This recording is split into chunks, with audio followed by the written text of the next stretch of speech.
The emergency alarm echoed through the massive chamber of Terminus Prime. Counselor Vexistar's antenna twitched nervously as she watched the holographic display at the center of the room. Red warnings flashed across the star map, showing movement at the edge of the galaxy. "They have returned," High Arbiter Thalanos announced, his energy form flickering with concern. "The Devourers are awake." A collective gasp rippled through the assembled representatives. Species from 1,000 worlds stood in the circular chamber, their faces showing every shade of fear. Some had never heard of the Devourers. Others remembered the old stories their ancestors had passed down. General Croven slammed his armored fist on his podium.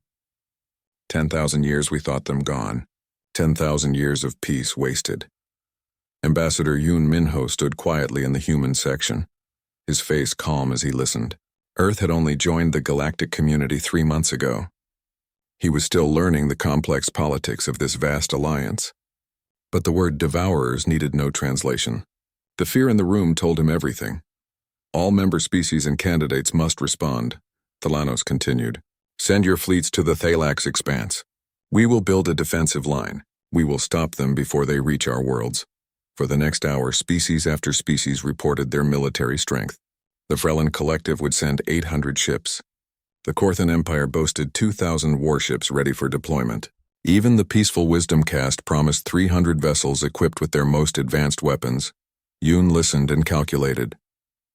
40,000 ships, maybe more. The galaxy was taking this threat seriously. And what of humanity? Vextar asked, turning her compound eyes toward the human ambassador. "You are new to our community, but the threat endangers you as well. What forces can Earth provide?" Yoon stepped forward. "We will send our response within the day. You have my word."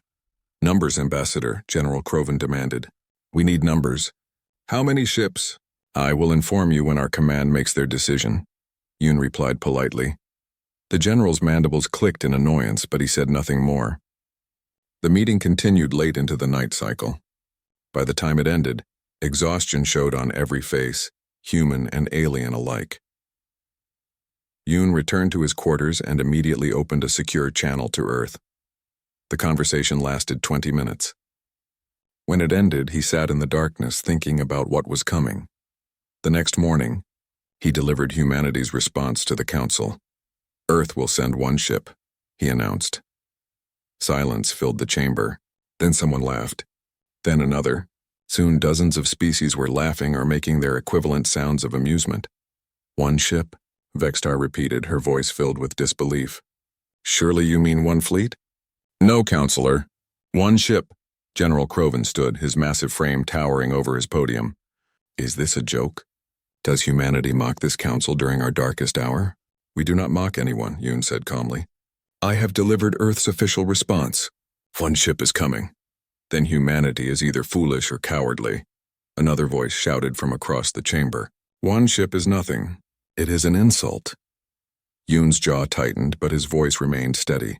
"The ship will arrive in 2 days. Judge us then." "We judge you now," Croven growled. "Humanity has shown its true nature. When the galaxy faces extinction, Earth sends a single vessel. Perhaps we should reconsider your candidacy for council membership." Murmurs of agreement spread through the chamber. Yoon looked around at the hostile faces, the disappointed expressions, the sneers of contempt. 3 months of careful diplomacy was crumbling before his eyes. "If the council wishes to vote on Earth's membership, that is your right," he said quietly.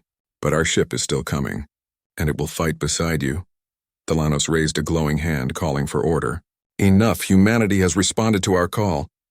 Their ship will take its place in the defensive line. We have more important matters to discuss than insults, real or imagined." The meeting dragged on, but Yoon barely heard any of it. He could feel the stares, the judgment from every corner of the room. When it finally ended, he walked quickly back to his quarters, ignoring the whispers that followed him. 2 days later, the sensors at Terminus Prime detected an incoming vessel. Every species had representatives watching the displays as the human ship dropped out of hyperspace. "There," a technician announced, pointing at the screen. "That's their ship." General Croven leaned forward, studying the readings. "That's a frigate. Barely. Maybe destroyer class at best." He turned to look at Yoon, who had been invited to the observation deck. "This is your mighty response?" A ship that size couldn't carry more than 200 crew. The Taguki is a capable vessel, Yun replied. The what? Vextar asked. Taguki. It's named after our flag. It means supreme ultimate flag in our language. A pretty name for a small ship, Kroven said. I have fighters larger than that vessel. The human ship moved slowly toward the station, requesting permission to dock. It looked plain compared to the exotic vessels from other worlds. No bright colors, no elegant curves, no visible weapon ports that the sensors could detect. Just a gray hull with some markings and a few antenna arrays. Scan it again, Vextar ordered. There must be something we're missing. The technician worked his console, running every scan available. No, Counselor. It's reading as a standard frigate. Light armor, minimal weapons, basic shield generator. I'm detecting about 150 life signs aboard. Embarrassing, Kroven muttered. Captain Park Jiwoo stood on the bridge of the Taguki, watching the massive station grow larger on her view screen. Beside her, Dr. Kim Hyun studied the various ships docked at the station with scientific interest. They have some beautiful designs, Kim said. That one looks like it's made entirely of crystal. Beauty doesn't win wars, Commander Choi Daeho said from his station. Function does. Park smiled slightly. Easy, Daeho, we haven't even introduced ourselves yet. Captain, we're being hailed by the station, the communications officer reported. They're assigning us a docking port. Accept it. Take us in slowly. Let's not scratch their paint on our first visit. The Taguki glided toward its assigned port. As it moved, Park noticed several other ships adjusting their positions, moving away from the human vessel. She understood. They were avoiding the embarrassment of being seen near such a small, unremarkable ship. They're laughing at us, Choi said, reading some intercepted communications. Let them laugh, Park replied. We'll see who laughs last. The docking procedure completed without incident. Park straightened her uniform and turned to her crew. All right, people. Protocols are in effect. Be professional, be polite, and remember that you represent Earth. Kim, Choi, you're with me. The rest of you maintain the ship and run diagnostics. I want everything perfect. Yes, Captain, they responded in unison. As they walked toward the airlock, Chief Engineer Kwon Jinho's voice came through the internal comm. Captain, all systems are green. The packages are secure and ready when you need them. Understood, Jinho. Keep them that way. The airlock opened and Park stepped onto Terminus Prime for the first time. Ambassador Yoon was waiting with a tired smile. Captain Park, welcome. Ambassador, I hear we've caused quite a stir. That's putting it mildly. Half the council thinks we're cowards. The other half thinks we're idiots. Park's expression didn't change. Good. Let them think that. Yoon studied her face and saw something that made him relax for the first time in 2 days. Confidence. Absolute. Unshakable confidence. The War Council meets tomorrow, Yoon said. They'll present the battle plan. We've been assigned a position in the defensive line. Where? Front and center. The suicide position, they called it. Where casualties are expected to be total. Park nodded slowly. Of course they did. That's fine, Ambassador. That's exactly where we want to be. Behind her, Choi grinned. Kim adjusted her glasses, hiding a smile. Yoon looked at the three of them and felt hope for the first time since the Devourers had been mentioned. Maybe, just maybe, the rest of the galaxy was about to learn something about humanity. The War Strategy Chamber was the largest room on Terminus Prime. Holographic displays covered every wall, showing star charts, fleet positions, and tactical data. Representatives from every major military power in the galaxy stood around a central table where a massive projection displayed the defensive line. Captain. Park entered with Dr. Kim and Commander Choi. Eyes turned toward them. Some showed curiosity. Most showed contempt. Fleet Admiral Zorthax, a massive Korthan with battle scars across his armored face, barely glanced at them. The humans arrive. Try not to get in the way of real warriors. Park said nothing. She simply found a spot at the table and studied the holographic display. General Kroven activated the projection. This is the Thalax Expanse. The Devourers will come through this region. We have confirmed sightings of their scout ships. The main fleet will follow within a week. Red markers appeared on the display showing estimated Devourer positions. Blue markers showed the Allied fleet spread across light years of space. Our strategy is proven, Kroven continued. We will arrange our ships in a defensive wall, 5 layers deep. When the Devourers attack, We will hit them with everything we have. Energy weapons, plasma cannons, particle beams. We have 42,000 ships. They cannot break through. A Vrellan commander raised a limb. What about their adaptation? The old records say they can adjust to our weapons. The old records are 10,000 years old, Zorthak said dismissively. Our technology has advanced. Our weapons are stronger. We will overwhelm them before they can adapt. Other commanders nodded in agreement. The plan seemed solid. Numbers and firepower. The galaxy's answer to every problem. Park raised her hand. The room fell quiet. Kroven looked at her with barely concealed irritation. Yes, Captain? Do you have something to add? I do. May I approach the display? Kroven gestured impatiently. Park walked to the holographic table and studied it for a moment. Then she began manipulating the controls, pulling up data files. These are the historical records of the last Devourer War, she said. Dr. Kim has been studying them since we learned of the threat. The pattern is clear. Initial contact, heavy casualties on both sides. Then the Devourers adapted. Energy weapons became less effective with each engagement. By the end, they were absorbing plasma and redirecting particle beams. Ancient history, Zorthax scoffed. Our weapons are different now, are they? Park asked. Or are they just more powerful versions of the same technology? Energy-based weapons, plasma, directed particles. The delivery system is more efficient, yes, but the fundamental principle is the same. She pulled up footage from the old war. Grainy recordings showed Devourer ships shrugging off attacks that had destroyed them only hours earlier. They learn, Park said quietly. Every shot you take teaches them. And they learn fast. A murmur ran through the chamber. Some commanders looked uncomfortable. Others angry. What do you suggest, human? Kroven asked coldly. That we surrender? No. I suggest we remember that there are other ways to fight. Park manipulated the display again. New data appeared, showing Earth's military history. Battles fought with different weapons, different tactics. Humanity never fully abandoned kinetic weapons, she explained. Bullets, missiles, railguns, physical projectiles traveling at high speed. You can't adapt to a chunk of metal moving at a fraction of light speed. It either hits you or it doesn't. Laughter erupted around the table. Zorthax actually slapped his thigh in amusement. Kinetic weapons? You're suggesting we fight with rocks and sticks? Every civilized species abandoned those primitive tools millennia ago. Did you stop because they didn't work? Choi asked from behind Park. Or because you found something easier? The laughter died down. Several commanders looked thoughtful. Energy weapons are elegant, Park continued. Clean, efficient. But the Devourers have seen them before. They know how to counter them.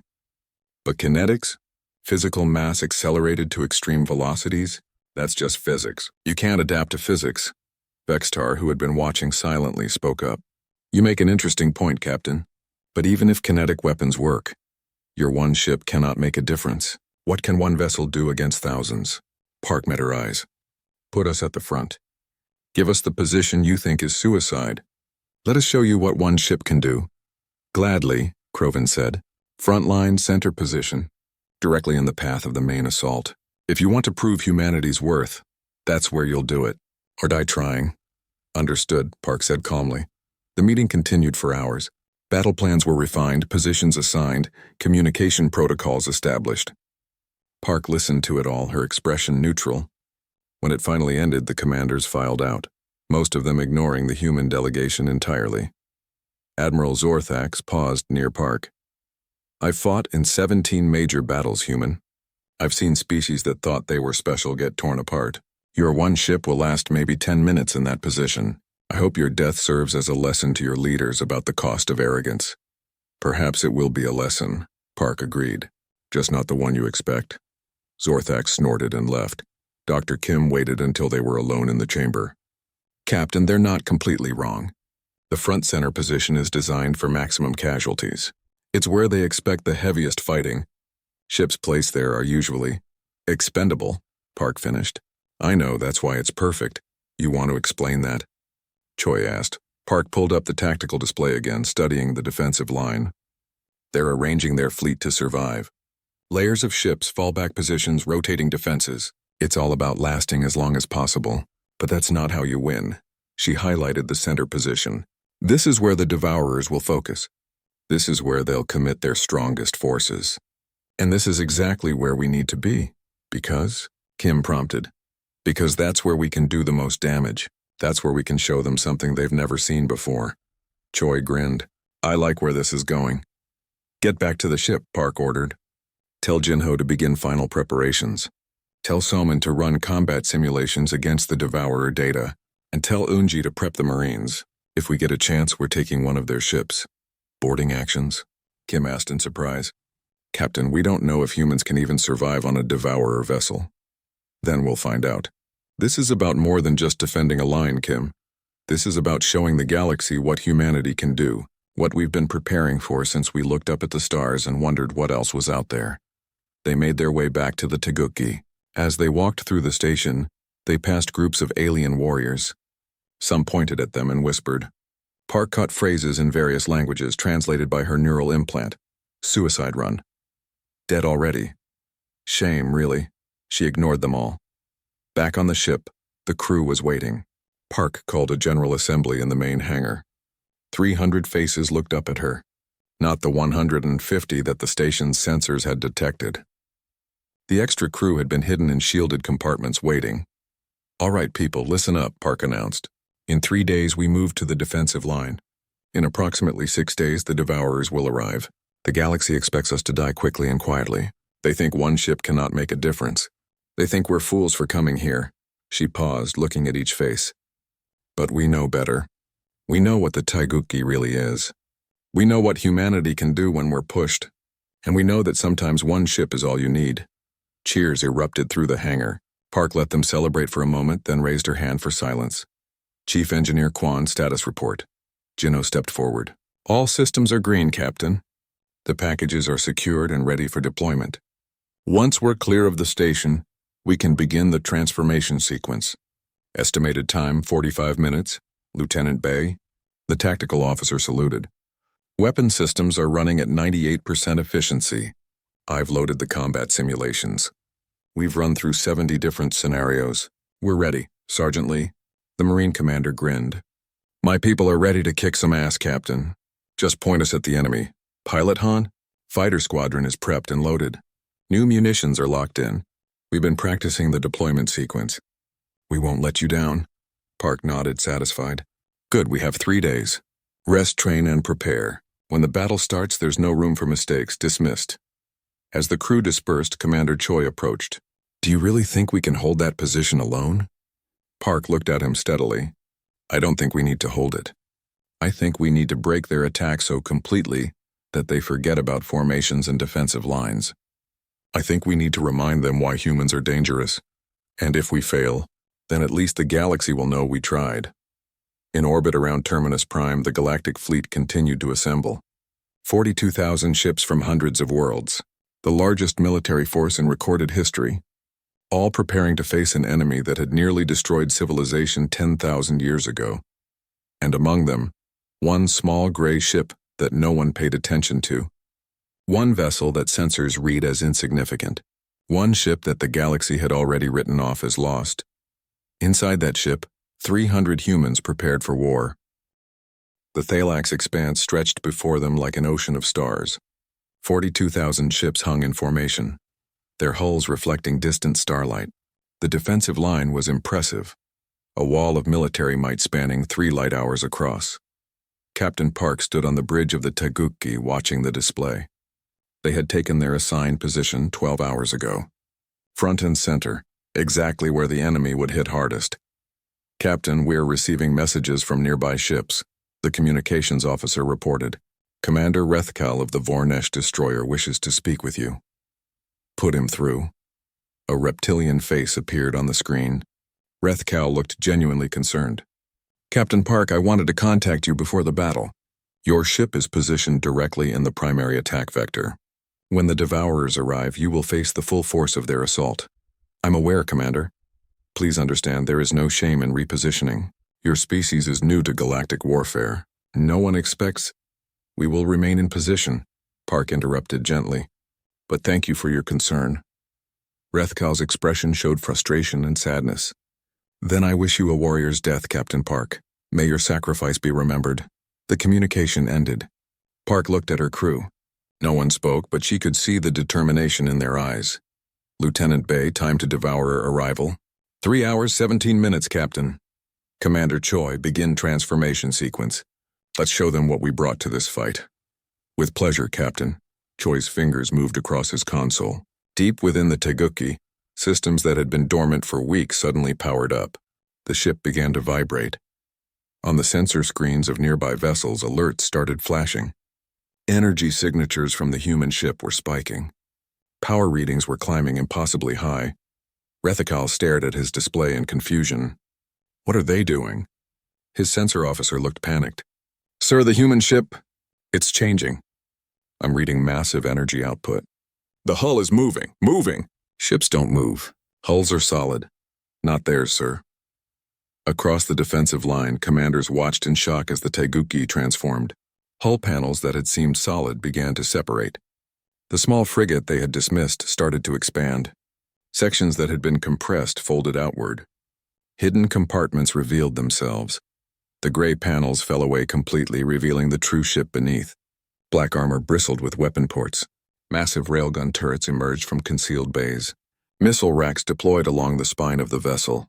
Point defense systems sprouted from every surface like thorns on a rose. The ship grew. And grew. And grew. What had appeared as a frigate measuring 300 meters stretched to its full size. 20 kilometers of human engineering designed for one purpose, war. Admiral Zorthax nearly fell from his command chair. That's impossible. Our sensors. How did we not detect? His tactical officer stammered. Sir, they must have been using some kind of dampening field. The ship we scanned. It was just the outer shell. Everything else was hidden inside. I've never seen technology like this. General Croven's voice came through the command channel, broadcasting to all ships. Human vessel, explain yourself immediately. What is that ship? Captain Park's face appeared on every screen in the fleet. She looked calm, almost serene. This is the Teguki, a world-breaker-class vessel. Earth's answer to the question, what do you send when you can only send one ship? A world breaker? Vextar whispered from her command ship. What does that mean? Park continued. You asked why we sent one ship. We didn't send one ship. We sent all our ships. Everything humanity has learned about warfare. Every weapon we've ever designed. Every tactic we've ever used. All of it built into a single vessel. Because we learned long ago that sometimes more isn't better. Better is better. The Teguki finished its transformation. Lights ran along its hull, illuminating weapon systems that had never been seen before in the galaxy. Railguns the size of buildings. Missile batteries that could level continents. Point defense grids that turned space around the ship into a death zone, and all of it pointed forward. Toward where the Devourers would arrive. Captain, I'm detecting spatial distortions, Lieutenant Bay reported. Multiple contacts emerging from dark space. The Devourers are here. Reality tore open. Black ships poured through the rifts like insects from a disturbed nest. They were wrong in a way that hurt to look at. Biomechanical nightmares that seemed to twist the laws of physics just by existing. 5,000 Devourer vessels, each one the size of a small city. Their hulls rippled with organic technology, covered in weapons that looked like they had grown rather than been built. The defensive line opened fire. Energy weapons lit up space. Plasma cannons sent streams of superheated matter toward the enemy. Particle beams lanced through the darkness. The galaxy's most advanced weapons all firing at once. For a moment, it seemed to work. Devourer ships exploded under the assault. Hundreds died in the first salvo. The Allied fleet cheered, then the adaptation began. The Devourer hulls changed color, shifting from black to deep purple. The next wave of energy weapons hit them and simply dissipated. Plasma washed over their hulls like water off a rock. Particle beams split and scattered, doing no damage. They're adapting, someone screamed over the command channel. Just like the record said, our weapons aren't working. Panic rippled through the fleet. Ships that had been advancing suddenly reversed course. The perfect formation began to crack as vessels scattered. The Devourers surged forward, returning fire. Their weapons were terrifying. Beams of dark energy that aged matter to dust. Biological weapons that ate through hulls. Gravity weapons that crushed ships like tin cans.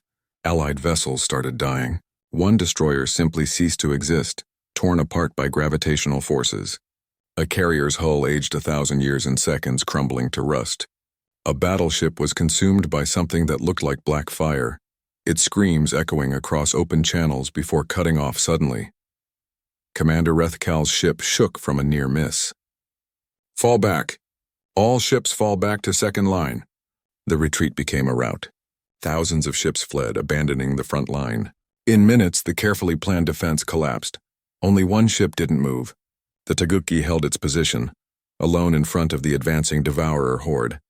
"Captain, the fleet is retreating," Lieutenant Bay reported. "We're alone." "Good," Park said calmly. "Weapons free. Show them what Earth brought to this fight." The Taguki's weapons came alive. Every system, every gun, every launcher activated simultaneously. The main railguns fired first.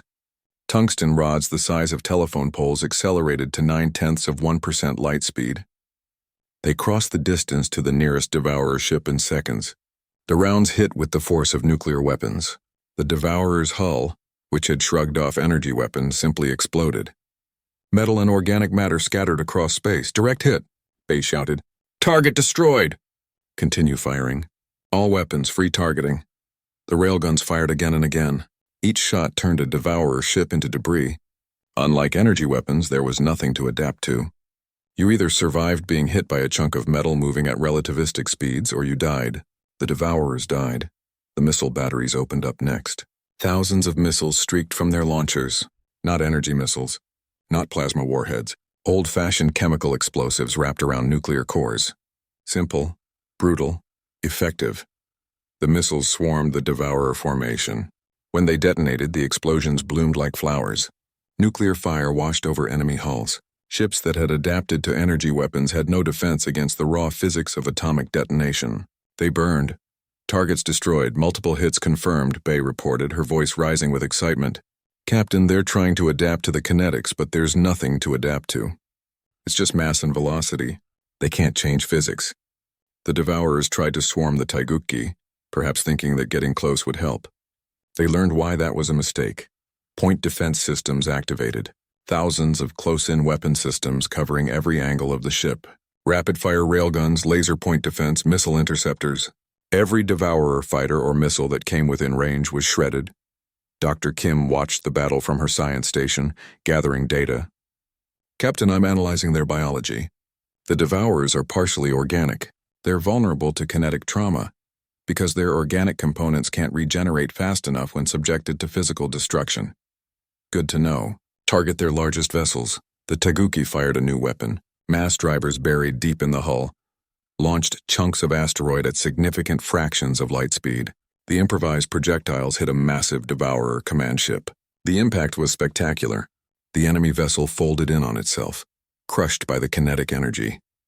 Across the fleet, commanders watched in stunned silence as one human ship did what 42,000 vessels could not. It was killing Devourers, not just killing them, destroying them so completely that there was nothing left to adapt. "How?" Admiral Zorthax whispered. "How is this possible?" On his screen, the Taguki continued its systematic destruction. Railguns firing, missiles launching, point defense creating a sphere of death around the ship. And the Devourers, despite their numbers, could not break through. Sergeant Lee's voice came through Park's comm. The battle had been raging for 2 hours. Captain Park watched the tactical display as Allied ships returned to the fight. Their energy weapons were still ineffective against the adapted Devourer hulls, but now they focused on support roles. Screening, flanking, creating crossfire patterns that pushed the enemy into the Taiguki's killing zones. "Captain, ammunition report," Lieutenant Bay called out. "Go ahead." "Railgun rounds at 70%. Missiles at 62%. But Chief Kwan reports that the manufacturing bays are producing replacements. At current consumption rates, we won't run out." Park allowed herself a small smile. The Taiguki wasn't just a warship. It was a mobile factory. As fast as they fired weapons, the ship's automated systems built more. It was a concept the galaxy had never considered. Why carry extra ammunition when you could just make it? "Contact from Dr. Kim," the communications officer reported. "She's aboard the captured Devourer vessel." Kim's face appeared on screen. Behind her, strange organic walls pulsed with unnatural light. "Captain, you need to hear this. We've accessed their ship's neural network. The Devourers aren't just ships. They're a hive mind. Every vessel is connected to a central intelligence, Can we disrupt it? Maybe, but there's more. The Devourers don't fully understand what we're doing. They've fought energy-based weapons for millions of years across thousands of galaxies. But kinetic weapons at this scale? They have no framework for it. In their collective memory, kinetics are primitive, ineffective. They didn't evolve defenses because they never needed to. So we caught them by surprise. Completely. And Captain, there's something else. This isn't their main fleet. This is a scouting force. The real invasion fleet is still gathering. If we don't stop them here, showing them what works, they'll adapt before the next battle. Park felt her blood run cold. 5,000 ships was just a scouting party? How long until the main fleet arrives? Unknown. Could be days, could be weeks, then we end this now. Stand by, Doctor. Park turned to her crew. Attention all hands. What we're facing is only the advance force. That means we need to make a statement so loud that the main fleet thinks twice about coming here. Bay, I want firing solutions on every Devourer command ship. Choi, prepare the special package. Choi grinned. The planet cracker? Captain, that's never been field tested. First time for everything. Jinho, can it fire? Chief Engineer Kwan's voice came through the comm. The capacitors need another 10 minutes to charge. But yes, it will fire. Whether it works as designed, that's the question. We'll find out. 10 minutes, people. Keep fighting. The Taguchi continued its deadly work. The railguns had found a rhythm, firing in sequence so that at least one gun was always sending rounds downrange. The barrel wear was extreme, but that didn't matter. The ship's manufacturing systems were already printing replacement barrels. Pilot Han's fighter squadron screamed through the battlefield. Unlike the fighters from other species which relied on energy weapons, the human fighters carried payloads designed to hurt. Armor-piercing missiles, kinetic penetrators, and something Han called the can opener, a shaped charge designed to crack heavy armor. Fox 3, Fox 3, Han called out as he released a full missile spread at a Devourer cruiser. The missiles hit along the ship's spine, detonating in sequence. The explosions walked up the hull, each blast tearing a larger hole. The cruiser broke apart, its two halves spinning away. Splash one, Han reported, moving to next target. Sergeant Lee emerged from the captured Devourer ship, her armor scorched but intact. Captain, the ship is secured. Dr. Kim is extracting data. We found their communication node. With your permission, I'd like to place some charges and give them something to remember us by. Do it, then get back to the Taguchi. I don't want you aboard when this thing goes up. Already setting the charges. Give us 5 minutes. Admiral Zorthax had rejoined the battle, his massive warship supporting the Taguchi's flank. He watched the human vessel work with something approaching reverence. Every movement was precise. Every shot counted. There was no wasted effort, no panic. Just cold, calculated destruction. This is what a true war machine looks like, he said quietly. His tactical officer nodded. Sir, I'm analyzing their tactics. They're not fighting to survive. They're fighting to win. Every action is offensive. Even their defensive systems are designed to kill. Zorthax had fought in 17 major battles. He had seen brave warriors and brilliant tactics. But he had never seen anything like this. The humans weren't just fighting. They were proving a point with every shot. The Devourers tried everything. They swarmed. The Taguchi's point defense slaughtered them. They tried long-range bombardment. The human ship's armor absorbed hits that would have destroyed lesser vessels. They attempted to flank. The Taguchi rotated, bringing fresh weapons to bear on every threat. Captain, capacitors at full charge, Kwan reported. The planet cracker is ready. Park studied the tactical display. The Devourer fleet had tightened its formation, probably trying to concentrate their firepower. It was exactly what she wanted. B, target the center of their formation. Maximum yield, targeting. Captain, this weapon is designed for breaking apart asteroids and small moons. If it works as designed, the blast radius, I know. Fire when ready. Lieutenant Bay took a breath. Her fingers moved across the console. Deep in the Taguchi's core, a weapon that had never been tested in combat powered up. It was based on human mining technology, scaled up to military applications. A directed gravitational pulse generator. In simpler terms, a device that could create a localized gravity well so intense that it would tear matter apart. Firing. The space around the Taiguchi warped visibly. Reality bent as the weapon discharged. An invisible wave of gravitational force rushed toward the Devourer formation at light speed. When it hit, the effect was spectacular and terrible. The Devourer ships at the center of the formation simply imploded. Gravity crushed them like empty cans. The ships around the impact zone were pulled toward the center, colliding with each other, tearing apart under the stress. In 3 seconds, 400 Devourer vessels ceased to exist. The shockwave continued outward, weakening as it traveled but still powerful enough to disrupt formations and damage hulls. Devourer ships tumbled through space, their formations shattered. Every sensor in the fleet registered the blast. Every commander saw the results. By all the gods, Vextar whispered. What was that? On the Taiguchi, the crew stood in stunned silence. Then someone started clapping. Then everyone joined in. They had just used a mining tool as a weapon of mass destruction, and it had worked. Park allowed them a moment to celebrate. Then she raised her hand. Back to work. We're not done yet. The captured Devourer ship exploded as Lee's charges detonated. The blast was shaped, directed toward the enemy fleet. Shrapnel from the explosion tore through nearby Devourer vessels, adding to the chaos. Captain, the enemy is breaking formation, Bay reported. Multiple ships fleeing to dark space. They're retreating.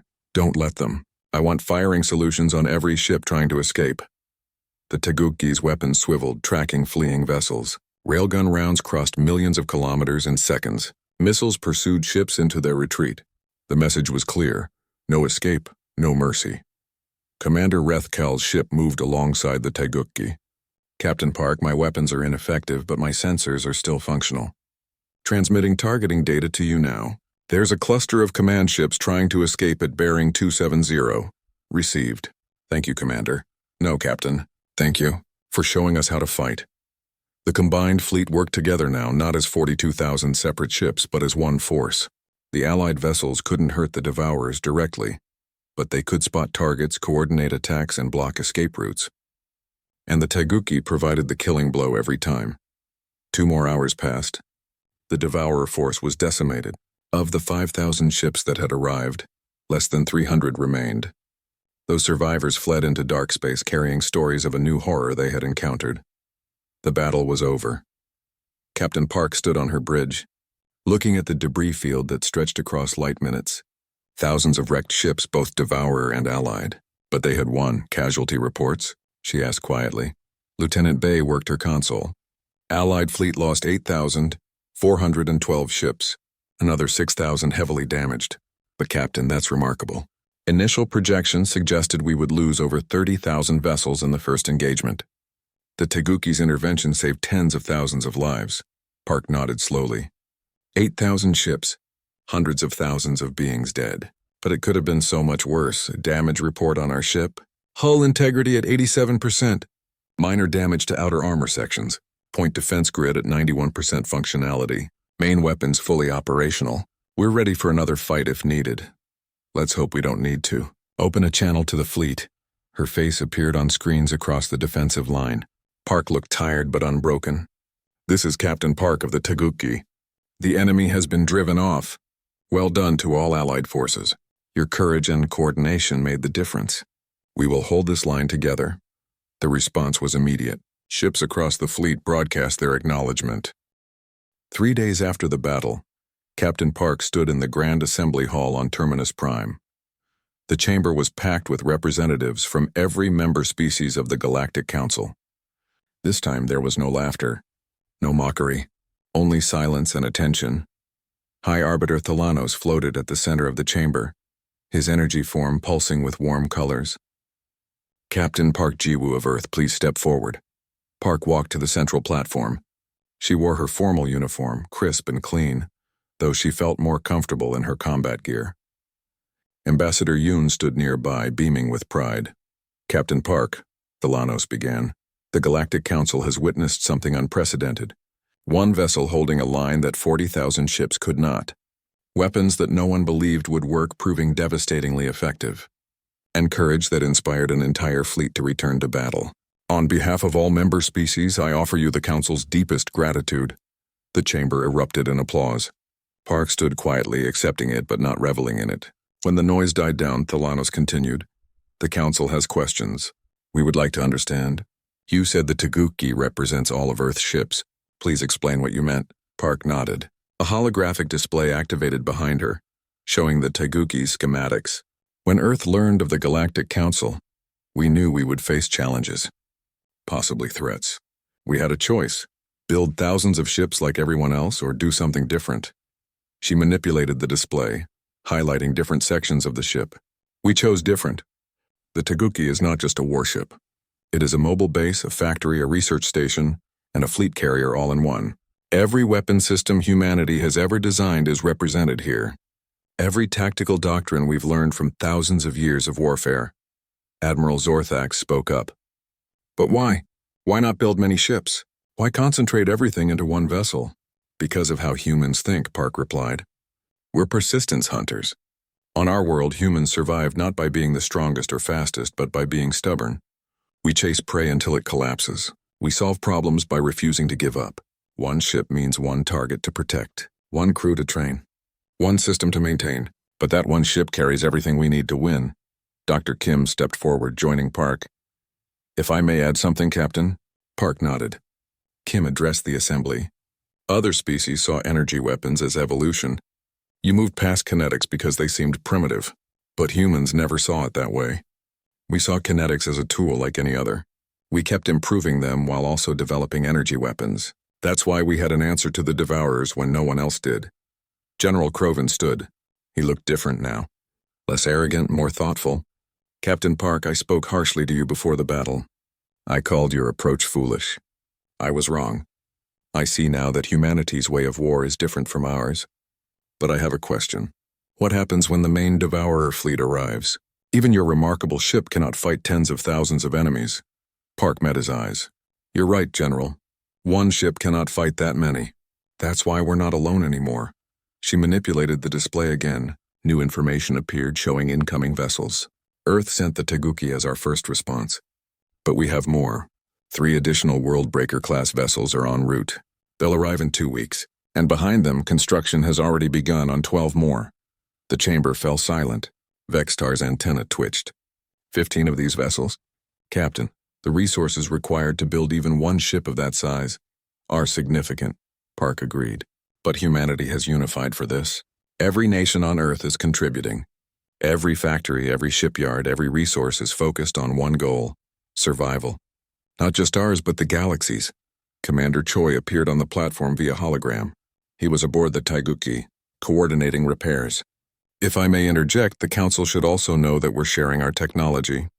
Chief Engineer Kwan has prepared data packages on kinetic weapons, manufacturing systems, and tactical doctrines. Any species that wants them can have them. Murmurs spread through the chamber. Zorthax looked shocked. You would share your military advantage? Why? Because the Devourers are everyone's enemy, Park said simply. Humanity gains nothing if the galaxy falls. We're stronger together. Besides, our weapons work for us because of how we design them, how we think, how we fight. You'll adapt them to your own needs. That's what allies do. Thalanos pulsed with warm light. This is wisdom beyond your years as a spacefaring species, Captain. The Council accepts your offer with gratitude, but we must address the immediate concern. The main Devourer fleet could arrive any day. What do you suggest? Park pulled up a tactical map of the region. We hold this position. We reinforce the defensive line, and we prepare. Dr. Kim has been analyzing data from the captured Devourer ship. We've learned a lot about how they think, how they coordinate, how they fight. We're developing new tactics specifically designed to counter them. Can you share these tactics? Vextar asked. Of course. Lieutenant Bay has been working with tactical officers from 12 different species. We're creating joint training exercises, teaching each other, learning from each other. Admiral Zorthax stood again. Captain Park, the Korthan Empire wishes to formally request a military alliance with Earth. We would be honored to fight alongside your vessels in the coming battle. Accepted, Admiral. And we would be honored to stand with the Korthan Empire. Other species began speaking up, requesting similar alliances. The mood in the chamber shifted from fear to determination. The Devourers were still coming, but now the galaxy had a plan. More importantly, they had hope. Commander Rethkal addressed the assembly via communication. Captain Park, I owe you my life. My entire crew does. When we fled, I thought all was lost. When you stood alone, you reminded us what courage looks like. I have forwarded your tactics to my fleet command. The Vornesh Republic will adopt kinetic weapons. We will be ready for the next battle. I look forward to fighting beside you again, Commander. The meeting continued for hours. Species shared intelligence, coordinated strategies, and planned for the future. Park answered questions, offered advice, and listened to suggestions. By the end, the defensive alliance had transformed from a loose coalition into a unified force. As the assembly concluded, Ambassador Yoon approached Park. "You've done well, Captain. Earth is proud of you. I just did my job, Ambassador." "No, you did more than that. You changed how the galaxy sees us. We're not newcomers anymore. We're leaders." Park shook her head. "We're partners. That's better than being leaders." Later, back on the Taguki, Park walked through the ship with her senior staff. Chief Engineer Kwan showed them the repairs that were already underway. "We took some hits to the outer armor, but nothing critical. The manufacturing bays are working at full capacity. We'll be back to 100% within a week." Sergeant Lee's Marines were training in the main hangar. Park watched them run combat drills, their movements precise and confident. "How's morale, Sergeant?" "High, Captain. The crew knows what we accomplished. They're ready for more." Pilot Han's fighter squadron was being rearmed. New missiles, fresh ammunition, upgraded targeting systems. "Captain, I've been talking with pilots from other species. They want to learn our tactics. I'm setting up a training program." "Good, share everything. The more skilled pilots in this fleet, the better our chances." Dr. Kim was in her laboratory, surrounded by holographic displays showing Devourer biology and technology. "Captain, I've made a breakthrough." The Devourer's hive mind has a weakness. They share information instantly, which makes them adaptive, but it also means they all react the same way. If we can predict their reactions, we can trap them. How? By showing them patterns, then breaking those patterns at critical moments. They'll expect us to do one thing, we do another. Their entire fleet will be wrong-footed simultaneously. Can you develop specific scenarios? Already working on it. I'll have tactical simulations ready by tomorrow. Park nodded, satisfied. Her crew was tired but unbroken. They had fought harder than anyone expected and won, and they were ready to do it again. That night, Park stood alone on the observation deck looking out at the stars. The defensive line stretched before her, thousands of ships holding position. Somewhere in that vast darkness, the Devourers were gathering, planning, preparing their revenge. "Let them come," she thought. "We'll be ready." A message appeared on her personal communication device. It was from Earth, from the Admiralty. The message was brief. 3 more world breakers launching ahead of schedule. ETA 12 days. Well done, Captain. Earth stands with you, Park smiled. 12 days instead of 14. Humanity was accelerating production. The galaxy would see what humans could do when they were truly motivated. Commander Choi joined her on the observation deck. "Can't sleep, Captain? Too much to think about. We started something, didn't we? This battle, it changed everything. Maybe, or maybe we just reminded everyone of something they'd forgotten." "What's that?" "That different approaches have value. That evolution doesn't mean abandoning what works. That sometimes the old ways are still the best ways." Choi looked out at the fleet. "Do you think we can win? When the main force arrives?" Park was quiet for a moment. "I think we have a chance. A real chance." Before the battle, the galaxy was divided.